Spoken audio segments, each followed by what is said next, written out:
सैफचा हल्लेखोर हा 7 महिन्यांपूर्वीच डावकी नदी ओलांडून भारतात आला होता अशी माहिती समजते।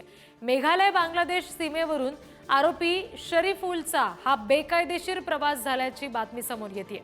सीमा ओलांडण्यासाठी आरोपीनं एजंटला 4000 रुपये दिले होते असंही कळतंय। शरीफुलच्या प्रवेशासाठी मदत करणाऱ्या व्यक्तींच्या नेटवर्कचा पोलिसांकडून सध्या शोध घेतला जातोय। भारतामध्ये प्रवेश केल्यानंतर शरीफुलने कामाच्या शोधात मुंबईत येण्यापूर्वी पश्चिम बंगालमध्ये सुद्धा तो फिरला असल्याची कबुली दिली आहे। मुंबईत शरीफुलने सुरुवातीला वैध कागदपत्रांची आवश्यकता असलेल्या नोकऱ्या टाळल्या होत्या।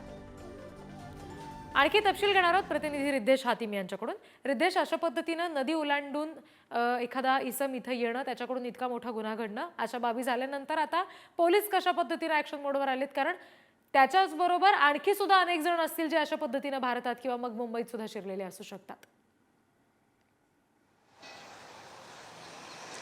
नक्कीच आपण पाहिलं रिद्धी, तर वर्षाच्या सुरुवातीला जे अवैधरित्या स्पेशली करून जे बांगलादेशी आहेत जे भारतात शिरत आहे आणि त्यानंतर मुंबईमध्ये येऊन जे स्थानिक नागरिक बनण्याचा प्रयत्न करत आहे, अशांविरोधात पोलिसांनी एक विशेष मोहीम राबवली आहे आणि त्यांच्या विरोधात जवळपास आपण पाहिलं आतापर्यंत 28 केसेस आहेत जे पोलिसांकडून आहे जे गुन्हा दाखल करण्यात आले आणि यामध्ये कमीत कमी 30 ते 40 जणांना पोलिसांनी आतापर्यंत अटक केलेलं आहे। महत्त्वाचं म्हणजे सैफ अली खानच्या केसमध्ये देखील असा झाला, हा जो आरोपी होता तो जी डावकी नदी होती तो ओलांडून तो भारतामध्ये शिरला। पोलीस सूत्रांकडून अशी माहिती मिळत आहे की त्यांनी त्या व्यक्तीला जो एजंट होता त्याला 4000 रुपये दिले आणि त्यानंतर तो बांगलादेशवरून भारतामध्ये तो शिरला। सुरुवातीला तो काही दिवस पश्चिम बंगालमध्ये राहिला आणि त्यानंतर तो मुंबईमध्ये आला आणि अशा विविध जागांवरती काम करायला लागला जिथे जे डॉक्युमेंट्स असतात त्याची काही आवश्यकता पडत नाही। महत्त्वाचं म्हणजे पाहिलं, बांगलादेशमध्ये जी वाढती जी बेरोजगारी आहे त्या बेरोजगारीला हा देखील एक तरुण होता जो कंटाळला होता आणि त्यानंतर तो भारतामध्ये शिरला। काही महिने आधी तो पश्चिम बंगालमध्ये राहिला, ते राहून त्यांनी एखाद्या ओळखीच्या व्यक्तीच्या मदतीने त्यांनी सर्वप्रथम आहे जो त्यांनी तिकडे एक सिम कार्ड वगैरे बनवला आणि त्यानंतर तो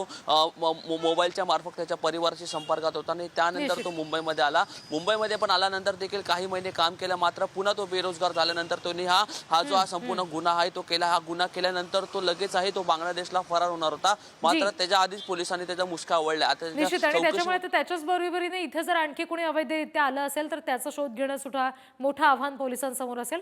सध्या धन्यवाद दिलेल्या सगळ्या तपशिलांसाठी रिद्धेश।